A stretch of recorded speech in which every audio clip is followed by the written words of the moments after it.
guys and gals on YouTube, how y'all doing? Tank Boyd here with a Lego system set from 1998. It's from the Insectoids line. It is set number 6969. It's also known as a Celestial Stinger. First, we're going to get the minifigure out of the way. It came with 2 gigabots, which I don't have any spare for the set. Having said so, I believe I just found one right here. Yeah, here's a gigabot here. He doesn't have his helmet. He's another project piece. That's pretty cool, though. Stay. Captain Zek is here. He needs his helmet. He needs his legs. And there's also a very dark black, that's funny, black armor piece that goes on. But he has a very cool trans neon green helmet. It's very cool. So those are the 3 figures that would have been on with this ship. First of all, here's instructions. Look like the classic instructions. I like to use paper instructions myself because it's just part of the whole experience of some of these old sets. Now this one has light and sound. I believe I got everything back into place. This was pieced together, but part of it did come from eBay also. Has trans blue, lots of trans neon green. First of all, we'll just start from the front. This is definitely a playset. I would say it's more stationary, but it is a flyer, so let's give it the swooshability. Actually, it's pretty swooshable. It's pretty comfortable. Of course, I do have adult-sized hands. Let's see. This is a pretty good grasping point if you were, playing around with this. These are fairly fragile. They're just 1x1 clips. Now let's get to the sound effect. The button in the front. Here's sound. Left button. And then right. These pieces are removable. I found one loose in a bulk lot, so I knew what might be in there. It's a nice use of pieces. This big piece right here, you've seen in RoboForce. One of my complaints would be the way this is snapped in here, because you shouldn't leave the batteries in there. It's sort of a pain to remove it. But I think it's a nice looking use. It does have these little arrows, which on these kind of sets always indicate an action. In this case, it pulls out a piece here.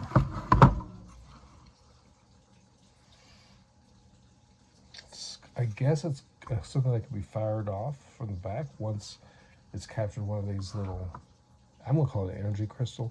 It has a sticker on top, which is metal, iron, I would imagine, because it's magnetic, and that's one of the play features of the set is you go around and you pick up these magnetic pieces. This particular set does not seem to have any magnets on it though, but a lot of the other ones do, and I guess you grab them and put on here and then in cases for shipment back to their home world, which I believe is Otaxia is what it was called, but there was something about an exodus from that planet anyways.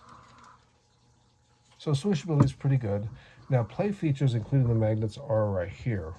You would have your 2 gigabots on each side. And the way that would work, I guess I'll just have to set this down. It is more of a stationary playset apparently. The way that would work is these just pop loose from the magnets. Magnet here, magnet here. And then these little wings come out, and I guess you could flip them forward. And you've got a very small flyer, trans piece in the back, that kind of, I'm gonna call it a game chair. And then the fairly standard screens that you see, printed elements, those stickers all printed. It's a basic little build, but kind of a fun little feature. It has 2 of them, it has one on this side too. We're gonna remove both. So now we have this somewhat more stripped model. And if you notice the jets on top and everything, it's kind of cool. These right here, you'll see these on the Planetary Prowler.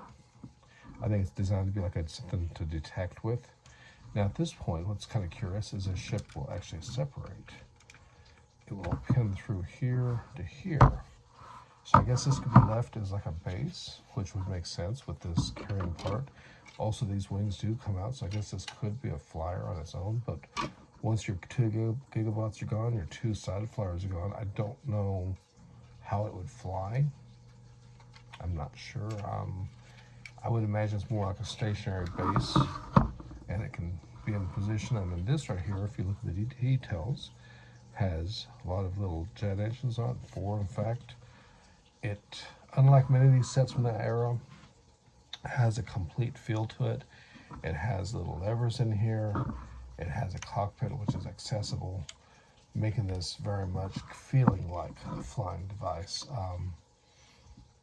Plus, you know, your little noisemaker, your side sound is on the front of it, so that's kind of cool too. So, and this by itself is fairly switchable. It's very front heavy, very front heavy. I think probably grasping here would make more sense, but you could rather easily, because you got the way built here, grab it back here, and I think that would work well. And like I said, this I believe would become more stationary, which kind of makes sense. And then these little guys, big clumsy hands. It goes back together easy. That's what they about like with the older sets. And of course, then these, you know, would just imagine this being a simple flyer, and just, you know, carry in an easy position. Anyways, so, and for really, okay, reverse magnets, yep, reverse polarity, so it actually matters which side it goes on. That's kind of cool. It's got a lot of little green details, a lot of little tiles and things, which is very cool. And then when you want to return together, just simply snap these pieces back, and there's little tiles right here, so that there's pressure points, which kind of locks the ship together without making it a permanent joint. Just gonna spread the wings out. Yeah, it's kind of cool. Looks like a flyer. And the whole premise is the giant insect shapes of their ships are designed to protect them from, I guess, the actual giant insects that are on the planet surface in this Lego-inspired world. It's kind of cool. I really like the use of the colors. I like the outwardly look of it, and it's just kind of neat. A lot of the little vehicles have blue wheels, which is a nice break from, you know, gray and black. And Ice World had white wheels, so that's kind of neat. But anyways, one last time, I'll be pulling the batteries and setting this thing aside pretty soon. I don't want the batteries to destroy that thing. If you do pick up one of these sets, you'll find these are fairly available on eBay and other sources. As far as piecing together, I don't know that would actually, is a lot here, but a lot of these pieces are quite inexpensive. The problem would be if you really need to piece a lot of it together and you have to have the parts shipped to you, that's where the problem is going to be. It's not really for the price of the parts, it's for the shipping. But anyways, this has been a review of Lego Systems 6969. Note, I keep saying systems. It's not a Legoland. It is a Lego Systems set. The earliest ones were like a Megacore Magnetizer would have been a Legoland set. So, don't know if that really matters that much, but try to be, you know, out there. And it's a really cool set. I like the larger sets from the Insectoids, and I really like the minifigures. They look really good. I believe they were ahead of their time. Anyways, appreciate the views out there. Great community. Guys and gals, drop a comment. Let me know where you're at. I don't know if you're into these sets or not. If you have this set, or if you're thinking about picking up, or if you're piecing together something. That's always fun, is updates from people on how they're piecing things together. But till next time, y'all stay safe. Ciao.